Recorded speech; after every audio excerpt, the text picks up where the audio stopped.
Conditions for a conservative force. As we've already discussed earlier in the previous video about conservative forces and non-conservative forces, so today we are going to discuss in detail the two conditions of a conservative force. That is, number one, the total work done in a closed path should be equal to 0, and number two, the work done should be independent of the path followed by body in a closed path. In order to elaborate the first condition, I have considered here an example of a gravitational field. As we all know that a gravitational field executes gravitational forces on all its objects.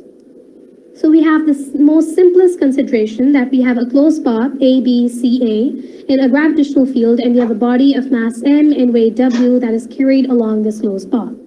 When this body moves along this closed path, it moves through three different lines. We have AC, BC, and AB. While moving from C to B, as we know that D2, that is the displacement, it is in the right direction and W is in the downward direction, so the angle formed between them, that is 90 degrees.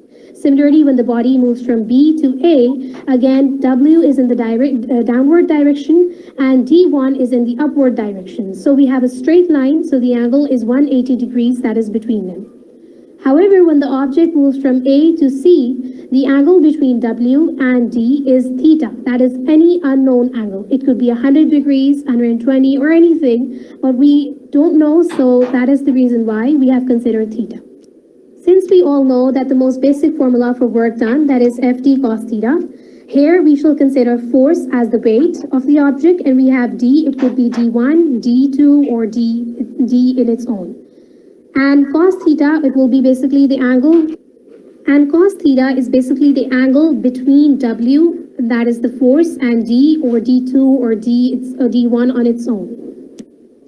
So now we shall calculate the different work done for moving through these three lines, and then we will conclude that the gravitational force, it actually satisfies the first condition.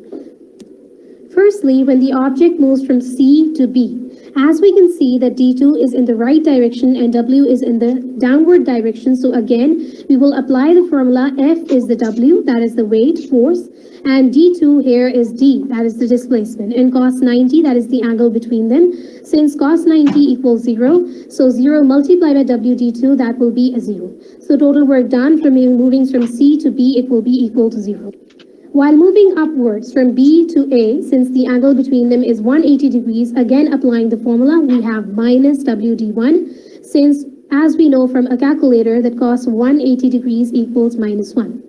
Again, lastly, when we move from A to C, since the angle is unknown, so we will dispute a relation between the base, that is D1 of this right angle triangle, and the hypotenuse, that is D. Since we know that we have many trigonometric ratios, and the only trigonometric ratio that disputes a relation between base and hypotenuse, that is cos theta. So here we have taken cos theta is equals to base upon hypotenuse. That is D1, that is the base, and hypotenuse, that is D. So while we move D towards cos theta, so D1 equals D cos theta, and when we replace D cos theta in equation 1 by D1, so equation 1 becomes the work done from A to C is WD1. And hence, the total work done in this closed path will be equal to 0. As you can see, we have the first equation of all the works done that we're basically undergoing in this.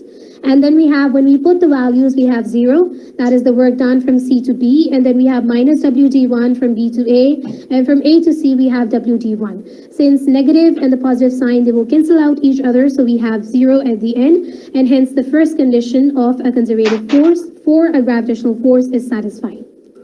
Moving on towards the second condition for a conservative force, we have the same consideration and we have the same example, but we have something different here. We have two paths. Actually, we want to move the object or the body from A to C. So either we could take the long route or the short route. The short route is path 1. We move directly from A to C. And here we will again have the angle between D and W, that will be theta. And when we take the longer route, that is moving from A to B, and the angle between D1 and W will be 0 degrees because they're both in the same direction, and since there is no path between them. And similarly, when we move from B to C, so the angle between W and D2, again, it will be 90 degrees, and hence, we will again dispute the total work done in both these paths, and then we will conclude that the gravitational force is actually a conservative force. So first of all, we have path 1, work done from A to C.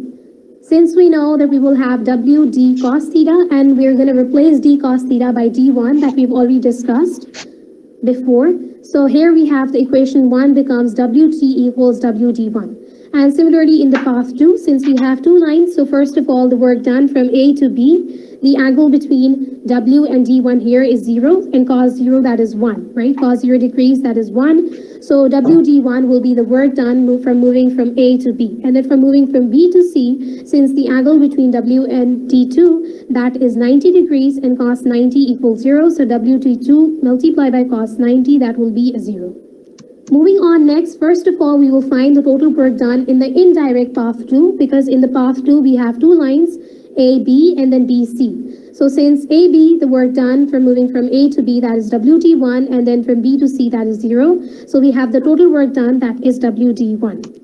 In order to conclude what we have actually done in all these slides, we have a slide that is of the total work done in both the path, and since we've already discussed that in path 1 it is also WD1, and in path 2 that is also WD1. Here W is the force, that is the weight, and D1, that is the displacement, and therefore we can conclude that the gravitational force, it not only implies, or it not only satisfies the first condition for a conservative force, but also the second condition for a conservative force. Therefore, it is a conservative force. Thank you for watching. That's it for today. I hope you understood the whole concept of the conservative forces and all of those things.